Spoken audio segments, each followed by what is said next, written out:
A car ploughs into pedestrians on Flinders Street in Melbourne's CBD.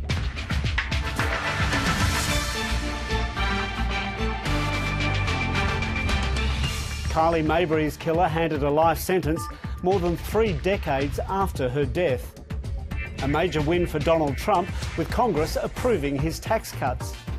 And mystery solved. The Australian submarine found 100 years after it disappeared.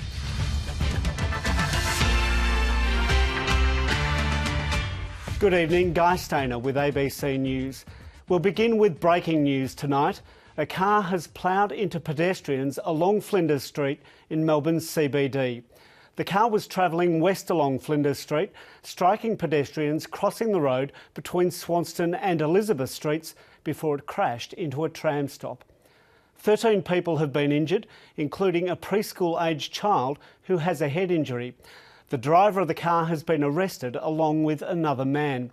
Let's go live now to reporter Richard Willingham, who is at the scene.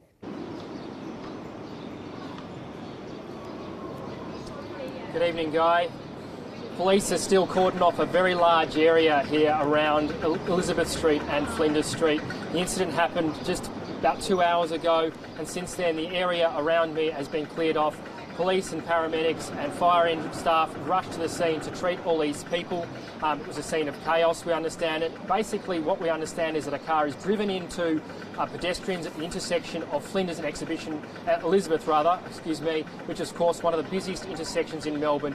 Lots of people out here doing their Christmas shopping, lots of people going home from work, and it was a very terrible scene. And Richard, obviously it's very emotional for those people down there at Flinders Street Station. How are witnesses reacting to what they have seen? Well, witnesses are really saying that they were very shaken by what they saw. Obviously a very traumatic incident. We spoke to 2 girls before who literally got off the train at Flinders Street Station and walked out and saw this scene of this chaos. They said they saw people lying on the ground, they saw blood, and I think lots of people are very traumatised by this because they don't expect to see this. And here's what some people had to say a little bit earlier to our reporters. I saw the whole incident unfold. He seemed to be travelling at about 80 to 100 k's down Flinders Street in a westerly direction, and the intersection was full of pedestrians, and he just ploughed through the pedestrians, and the only thing that slowed him down was him hitting pedestrians. And Richard, what else have witnesses there been saying about what they saw? We spoke to one witness just literally moments ago who said he was horrified that as soon as the police arrived that one person actually abused the police for trying to cordon off the area. Everyone else has been full of praise for the emergency services worker who rushed the scene and treated everyone very calmly. One thing that witnesses did say happened as soon as his car ploughed into people and came to a stop, that people rushed over to the car to actually help stop whoever was in this car from going out further. And here's what a few more witnesses had to say this short time ago. Just hear this big, sounded like an explosion, screaming. I sprinted down seconds after the crash, and just bodies just everywhere. Screaming, there was screaming, and there was just so many people running away, and I heard screaming, I heard the bang, and I just wanted to get my girls out of there. Thank you, Richard Willingham. We're going to go live now to Victoria Police. And Commander Russell Barrett is speaking about the incident on Flinders Street. We understand that this has been a very traumatic event, and there will be witnesses, victims and family members affected. Anyone who witnessed the incident is urged to attend the Spencer Street Police Station at 313 Spencer Street, Melbourne, to make a statement. Welfare services are present at that location. We encourage anyone with any other information to contact Crime Stoppers. You mentioned to us about you believe it was a deliberate act. Can you tell us why you believe that? We believe, based on what we've seen, that it's a deliberate act. The motivations are unknown. It's still early days in the investigation. Were any weapons found in the car? From the 2 men at this point? It's still too early in the investigation to gain any understanding of motivation. Are they being charged? This will go for a while. No, they haven't. Have you ruled out terror as a motivation? At this stage, it's early days in the investigation and the motivation is unknown. What's the condition of the people As I've indicated, several are in a critical condition.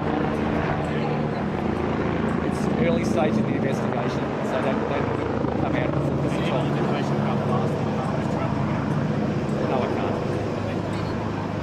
Thank you, that's all for now. And that was Commander Russell Barrett speaking there about the incident. And for more, Emma Younger is at the Alfred Hospital where several people are being treated. And Emma, what can you tell us about the casualties? Well, we know at this stage that at least 13 people have been taken to hospital. At least 3 of them have been brought here to the Alfred Hospital, and another 3 have been taken to the Royal Melbourne Hospital on the other side of the city. Paramedics say that a number of them are in a serious condition, but the nature of their injuries have not been released at this stage. We also know that a child has been taken in a serious condition with a head injury to the Royal Children's Hospital. We're expecting over the next few hours that emergency services will be able to update us on potentially the nature of the injuries of some of those people who have been transported to hospital and also their conditions. And Emma Younger, what's been the reaction of people in and around Melbourne to this? It's obviously the second time in little more than 12 months that someone has run down pedestrians in the middle of the CBD. That's right. This would have immediately brought to many people's minds the Burke Street incident that occurred earlier this year, in January of this year, when a car ploughed through pedestrians along Burke Street, in the Burke Street Mall, and then further up Burke Street along the footpath, killing 6 people. So the city has only really just recovered from that incident, and now we're seeing these shocking and traumatic scenes today.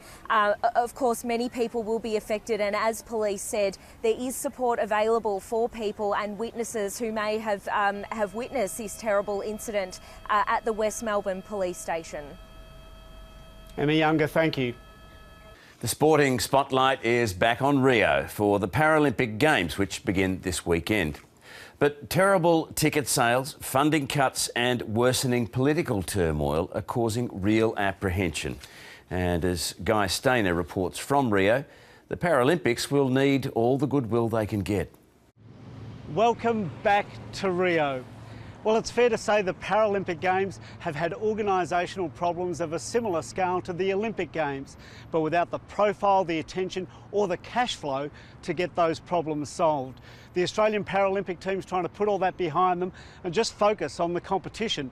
And earlier today, they named the captain of the wheelchair basketball team, Brad Ness, as the flag bearer for the Australian team. It's his 5th Paralympics. He's won multiple medals, including a gold in Beijing. And despite being a wheelchair athlete, he says that he will proudly walk into the Maracanã Stadium on his prosthetic leg. I thought I'd experienced every bit of emotion that the games can bring, you know, from winning finals to losing them, and and not getting to the finals. But this is something completely different, and something I'll remember for the rest of my life. Brad Ness there, Australia's flag bearer at the opening ceremony. Well, just getting around Rio is difficult enough with all the hills and stairs, but imagine if you had a disability. Today we spend time with local people from Rio with disabilities to see exactly what kind of difficulties they face every day and whether the Paralympics will make any difference to them. A blind woman tries to cross a street in Rio. Vai, pode ir. Mas olha o ônibus, como é que eu vou? Abaca. Most traffic lights aren't fitted with audio signals. You always have to ask somebody to help you, and so we stay a long time to cross the street. 70-year-old Eloisa Mossage has to run the gauntlet of the footpath on her street. It's impossible, she says. The asphalt is so wavy, it's impossible to use the footpath. She has to put her wheelchair on the road to effectively get anywhere. It's a great problem. Sidewalks is very bad. There have been improvements made to disability access around Rio at the world-famous tourist spots of Christ the Redeemer, Copacabana Beach and Sugarloaf Mountain here behind me. But locals with disabilities rarely visit those places. They say there's no Paralympic legacy for them. Paralympics Games don't make my city a better city to disabled people. Could you help me? But the lack of disability infrastructure hasn't dented his love for Rio.